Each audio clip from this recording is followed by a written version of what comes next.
கும்பகோணத்தில் தமிழக முதல்வர் தேர்தல் கால வாக்குறுதிகளின்படி நிலுவைத் கோரிக்கைகளை வலியுறுத்தி தமிழ்நாடு அரசு ஊழியர் சங்கம் சார்பில் கண்டன ஆர்ப்பாட்டம் நடைபெற்றது.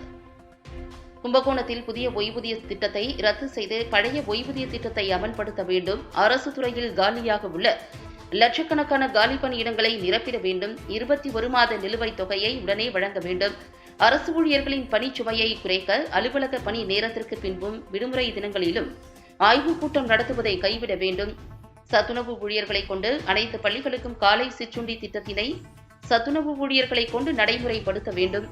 மாநகராட்சி, நகராட்சி, பேரூராட்சி மற்றும் ஊரக வளர்ச்சித் துறையில் ஊராட்சி செயலாளராக பணியாற்றும் அனைவரையும் அரசு ஊழியர்களாக்க வேண்டும் உள்ளிட்ட பல்வேறு கோரிக்கைகளை வலியுறுத்தி தமிழ்நாடு அரசு ஊழியர் சங்க மாவட்ட தலைவர் செந்தில்குமார் தலைமையில் வட்டாட்சியர் அலுவலகம் முன்பு கண்டன ஆர்ப்பாட்டம் நடைபெற்றது.